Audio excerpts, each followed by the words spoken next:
Shalom and welcome to Jerusalem Studio. Following a decisive victory by Benjamin Netanyahu's Likud party in the March 17 election, the creation of a government showed to be more of a challenge, with coalition talks dragged out for 42 days, ending just 1 hour before the mandated deadline expired. With us to discuss the new formation of the government and the expected challenges ahead, Ms. Sharen Eskhkel, who is a member of the ruling Likud faction. Welcome. Thank you. I'd like also to welcome Mr. Tamir Morag, former advisor to Labor Knesset member Eitan Cabel. Welcome. Thank you. And I'd like to welcome our TV7 analyst, Mati Shoshani. It's good to be here. Mati, the new government is a minority government with 61 out of the 120 Knesset seats. There are many complications expected ahead, a lot of challenges. Give us a little bit of perspective. Maybe I'll just take a step back, if I may. In Israel, you have to form a coalition. We have 120 seats in our parliament, known as the Knesset, and the ruler or the head of the largest party gets a chance, which is what Netanyahu got, to form a coalition, which means more than 61 seats, so more than a tiebreaker in the Knesset. And what happened is usually we go more than 61. Right now the coalition is going to be exactly 61 seats, which is a very tight coalition, very tight majority. The slimmest in the history. Yes, very, very tight. I mean, yes, you can go less for technical reasons, but technically you have to have 61.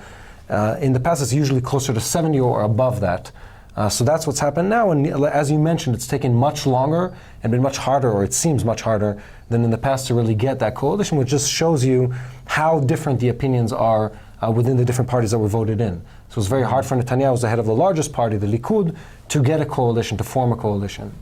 Mrs. Eskhkel, when it comes to the coalition formation, if you will, Netanyahu lost, if not one of his closest allies, the former foreign minister, Avigdor Lieberman, who made the government, as I previously said, the slimmest in Israel's history, with the formation consisting out of mostly sectorial factions, which brings a lot of difficulties when it comes to their focus and their demands for future legislation and other aspects of this government. How do you think things will play out? Look, with Lieberman, that was a hit, I think, for his voters. His voters are, the majority of them are right-wing. And right now, he's pulling them towards the left wing. I think that the offer of Benjamin Netanyahu, the Prime Minister, was very generous. It included a big amount of money in order to solve a problem of pension for a lot of newcomers that come from Russia, from Ukraine. It's a problem that's been dragged for years, and it would have been able to solve that. So I think on those two aspects, he kind of betrayed a bit the people who voted him in.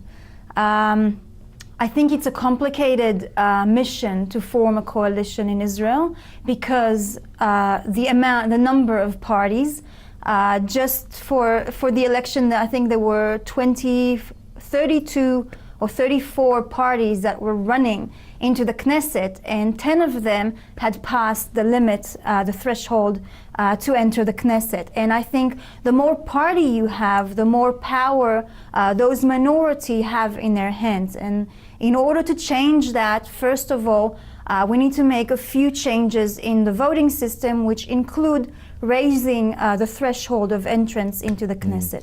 Before I move this question to you, Morag, I'd like us actually to point out that Lieberman, on his part, claimed that it was Netanyahu who has done a certain backstabbed his electoral threshold when it comes to the voters of his party. When it comes to the religious aspects of legislation and other promises he made to other parties. What's your response to that? Well, I think at the end of the day, many people we hear many voices who are voicing different ideas and opinions about the Prime Minister. He's dealing with a very difficult negotiation for this coalition. And I think at the end of the day, we look on the actions and not what's being said.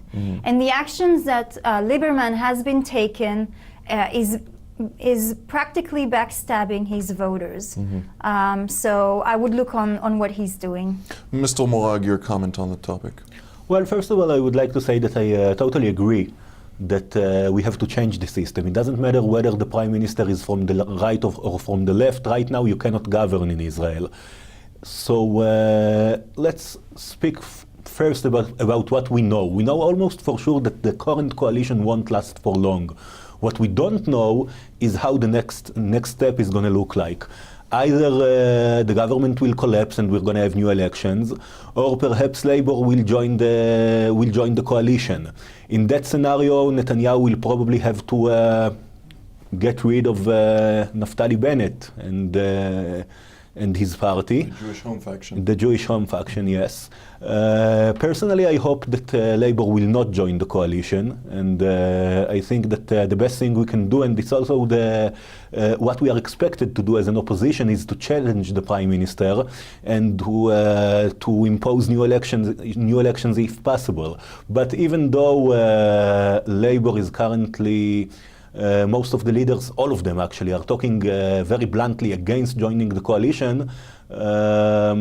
It's impossible for Netanyahu to maintain the current coalition, so I won't be surprised if Labour will join instead of Bennett and his party. Mati?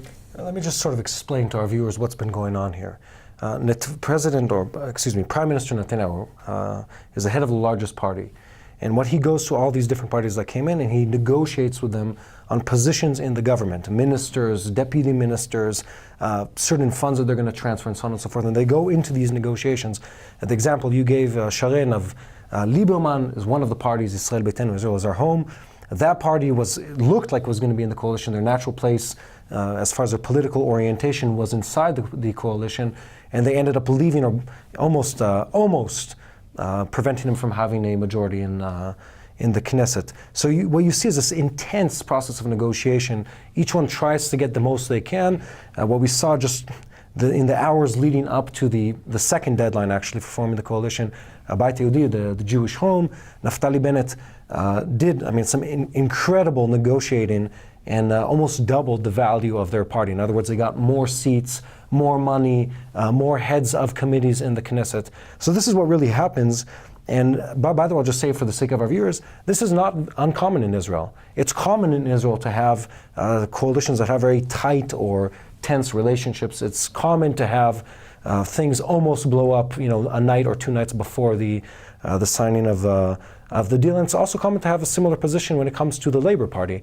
We've had positions in the past, not in recent years, but in the past, where the right and wing big parties joined forces to have a unity government, or talked about it, and so on and so forth. So again, all of this happens as just an example of how constrained our political system. And one last point, we're talking about the system. Israel, or the Israeli government, did raise the electoral threshold.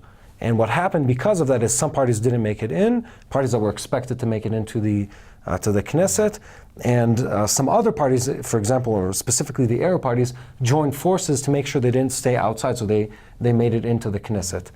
So we're seeing a lot of change, and yes, definitely in my opinion would be, it's not a very stable government, and we have to change something about the system. I'd like actually to go more into this regarding the sectorial aspect of most of the coalition partners. One decision that one or two decide to vote against and the coalition is done with. Yeah. What's the dynamic there? Well, the coalition is contractually bound. That's the legal foundation. They go in and they sign an agreement. It's as if you're buying a product. They sign an agreement that they will support the decisions of the Prime Minister, the head of the largest party. Now, the problem is if you're so small, all it takes is one renegade member of Knesset and you lose a vote. Losing one vote is not the biggest concern. There's something in our Knesset called the vote of unconfidence, where the opposition can cause the coalition to disband or to go to elections. That is a possibility, but the big problem is any person who is having a bad day can cause the coalition to lose. And what it is, again, it's an example of so many opinions and societies in Israeli society. You have Orthodox parties from one ethnicity and from another ethnicity, Arab parties, left, right, center, several of each. So we're very diversified people, and that's very apparent in our governing system.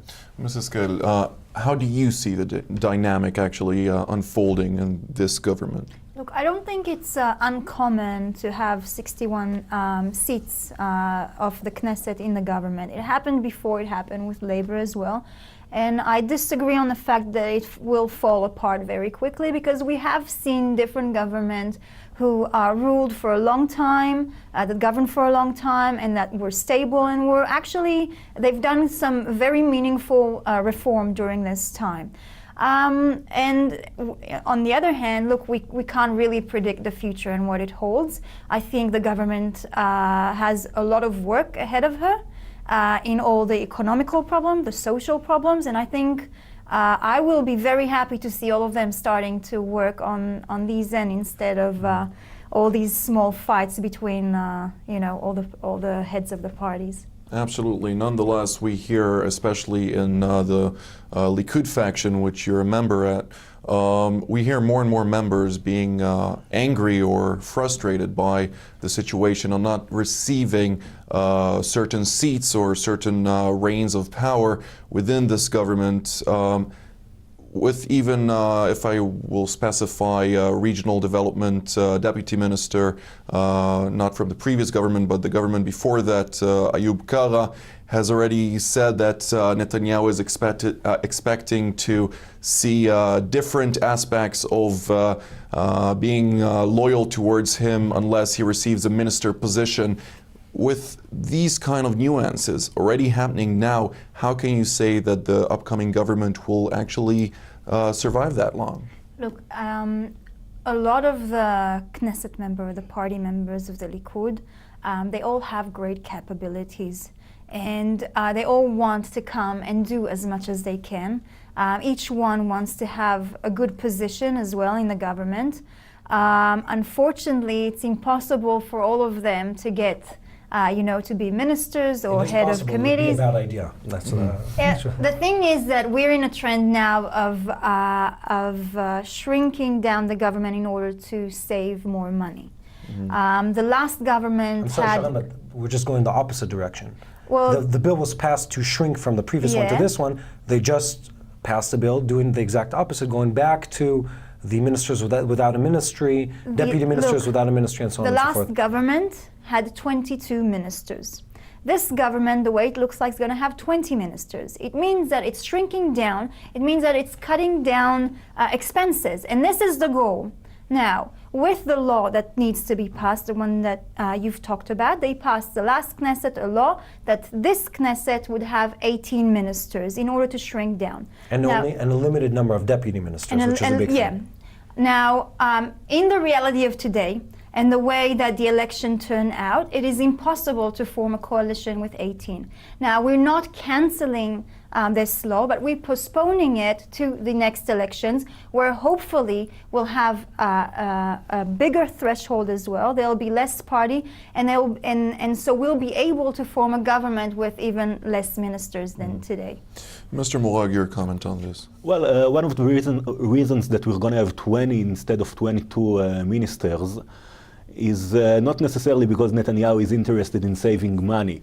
He's apparently going to keep the foreign ministry for himself as a deposit for Yitzhak Herzog, the leader of Labour Party, in case they will join the coalition in the future. So I think this is his real motivation to form a government of only 20 ministers.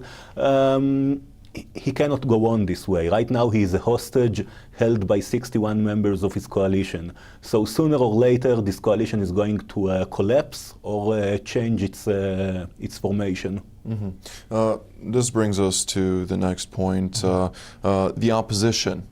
Even if this upcoming government will not succeed and will not be able to withstand the various challenges ahead, how will the opposition actually come to a point of garnering enough seats, unless indeed Yitzhak Herzog of the Labour Party will join Netanyahu? Going back to election in most scenarios will bring back to same results in certain aspects, which would not really change anything to present. Yes, there's indeed a problem. You raise a very valid problem. Now, just for the record, the full term in Israel is 4 years. We very rarely, honestly, since the late 70s, I mean, it's only happened a handful of times in several decades. We rarely go to 4 years. The average is under 3 years for a government to last. And what tends to happen is, if a coalition is formed, there are all these tensions in the coalition, everyone is essentially paid off, which is honestly, the big question to debate is what the cost of maintaining a coalition is, financially speaking, and also in inefficient work that is done by the government to pay off and keep everyone in the coalition. So the government, is formed, and at a certain point, people start sensing that they could gain more if they go to elections. They find an excuse to leave the government or to blow things up. They leave the coalition, and then we have to go to elections. That's what happens. And usually that happens around the 2 or 2.5 year marker. And I don't see a reason for it to be different now. Honestly, there's a chance it would be even sooner than that. And for some people, even if we maintain a right-wing government, for some people, including in the Likud party, which is the Netanyahu's party, going to elections again might be beneficial because they want to replace Netanyahu. It might be a personal issue, a personal promotion, or of personally removing Netanyahu from the seat. I just want to comment also on something that was said here. The purpose of a government is not being frugal. It's not saving money. It's best serving the people. And the problem with that is when you form these coalitions, you're not best serving the people. It prevents long-term planning. It prevents execution of again, long-term plans or financial planning. And you see this in every branch of life. Reforms changing every few years and so on and so forth. So that is the big cost. It's not just having these tensions, it's what the cost of these tensions is paying off, and it really is a payoff, paying off different parties to keep them in, and you're basically wasting money or using money in an ineffective way. Mrs. Eskhkel, your comment? Look, if you really want to represent most of the people of Israel, then you need to join the big right-wing party and the big left-wing party. Under these circumstances, it's not happening. I can't predict the future. I mean, I don't know if in the future Netanyahu is holding the seats for the head of the Zionist camp. But today, the government that is forming has a really strong common ground. It means it's a very morally ideological ground that is standing very, very strong. And so I believe that this base is a much bigger and stronger. It's going to form a much bigger and stronger government than the last government, who had different ideology and was representing not completely different sectors, but it didn't have that strong base. And so I do believe that this government with this base will be able to create much better things and will be more stable. Mr. Morag? Well, what I find interesting is some kind of a leadership test that Yitzhak Herzog, the leader of the Zionist Union, is facing right now. Apparently, he wants to go into the government, but he also faces a primary election for his position as leader of the Labour Party. So what might happen in the next few months is that he's going to set a date, an earlier date than expected, to get rid of the primaries. And then after he is elected, he will be able to join the government without the danger of being attacked for crawling into a right-wing coalition. Mati, Sharen was talking about the common ground, which is indeed a new phenomenon, 100% hegemony when it comes to nationalistic motives and interests. Bringing us to the point of the international community. This is also the first time that the international community has to deal with such a situation. And we hear also from the United States, also from the United Nations and the European Union, calls of we will see how things are going and the actions taken by this government. And based on that, we will act in our relationships with the State of Israel. How do you see this unfolding? Well, you raised two important questions. One is our external relationships, and secondly, the internal. I'll start with the internal one. Our government right now, as Sharen said correctly, is made up of a somewhat cohesive membership, mostly right-wing, leaning towards the very right-wing, mostly Jewish and Zionist in its ideology. And that is somewhat different. I mean, I wouldn't say that we had non-Zionist parties in our in the coalition in the past, but they were what we would call centralized parties, so they have a broader agenda. Right now it's sort of on the table that we're right-wing, and we are Zionist, and so on, and we're Jewish. But here's the big thing. Historically speaking, right-wing parties don't necessarily go right-wing in their actions. I mean, right-wing parties are not more militant in their actions. They're not less adamant in their attempts at achieving peace at all. And on the contrary, they're actually the ones who often sign peace agreements. Now, about the international community, which is a big issue, they often criticize Israel, rightly or wrongly. It depends on the specific case. But what was different about this time was the international community was personally invested in the leadership of Israel. In other words, they didn't want Netanyahu, this is both President Obama and both in Europe across the board, didn't want Netanyahu to be the prime minister again, and they wanted Yitzhak Bougie Herzog from the Labour Party to be the prime minister. That was the problem. So now he's not, and they have this issue. But in reality, again, the interests are bigger than the current Prime Minister of Israel. They're bigger of the statements or the press releases of certain parties. They go much deeper than that, and they're affected by deeper and longer term processes. Mm-hmm. Mrs. Eskhkel, your point on this regarding the international community, how do you see this government actually acting in the current dynamic? Look, I think the Prime Minister, Benjamin Netanyahu, is representing us in all-round faces and face the international community and really truly represent the interest of Israel. He does not back down, and I think that the international community understand that, and I think the international community understand now that the people of Israel are backing these statements as well. It means that for us, the people of Israel, our security and our needs come first. And I think this is one of the things that showed in these elections. Look, everyone in the international community have different opinions. We've got close friends. We've got, we have different relationships with different countries. And so I believe that even when we do have with our biggest ally, our biggest friends, the United States, when sometimes our relationship become a little bit colder, it happened through history, and then everything goes back to normal, and we really dependent on one another. They really need us as their biggest base in the Middle East. We are exporting a lot of science, like even the national space programs and different things that they rely on. And so I think everything will go back to order in a while. So I wouldn't be too worried about that. Mm-hmm. Mr. Morag? Okay, it was said here that right-wing governments tend to sign peace agreements, maybe even more than centric or left-wing governments.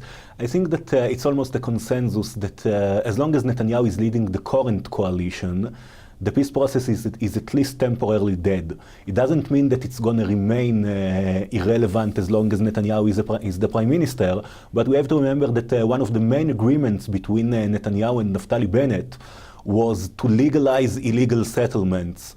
So at least for the next several months, maybe a year or two, you cannot realistically expect any progress in the peace process. I would like Please. to comment just on the peace process.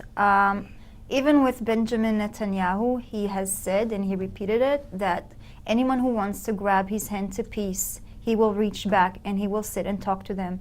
The main problem we have today is that we don't have a partner to speak to. I think that on the other side, the Palestinian Authority needs to make some dramatic changes in order to come and sit down and talk on the table. And until then, until they're willing to compromise, then I don't really think there's a reason to sit down and negotiate what's been negotiated for so many years before, because we are unable to go anywhere. Mm-hmm. Now, on the other hand, with Benjamin Netanyahu, he's the only prime minister who had stopped the building around Jerusalem twice, once for 6 months and once for a year. No other prime minister has done that. And this is only for them to come and sit and talk to us.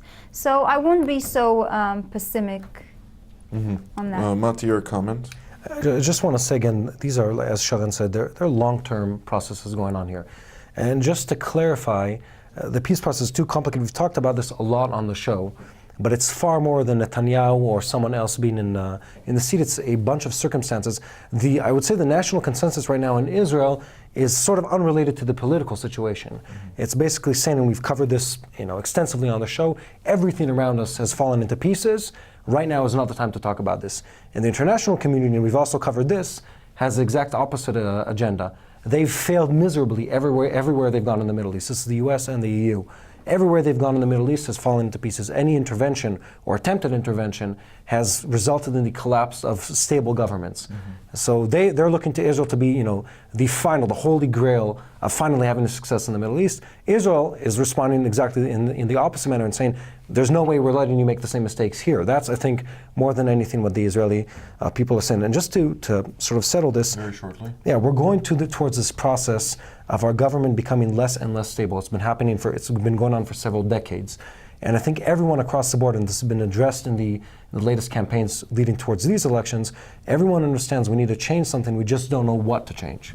All right. Ms. Eskhkel, in a few words, how do you think, what are your expectations for the near future when it comes to this government?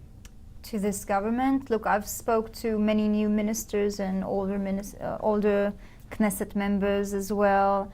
And there's a huge optimistic energy that is surrounding them. They are all in to come and start doing things. They all want to solve so many economical problems, the housing crisis, and so I really expect great things to happen with it. Mr. Morag? Well, my expectations are for the current coalition to collapse, and sooner the better. Mati? I sadly agree with Mr. Morag, because I think there's just a need for a political change in Israel in the way we operate, the way the political system operates. And until that happens, we're just going to, the terms of the governments are just going to go and get shorter, and the price is going to be even higher. Well, I suppose the facts will play for themselves. Ms. Eskhkel, thank you so much for being here. Mr. Morag, it's been a pleasure. Mati, it's always a pleasure having you here. And I'd like to thank our viewers, and we will see you next time.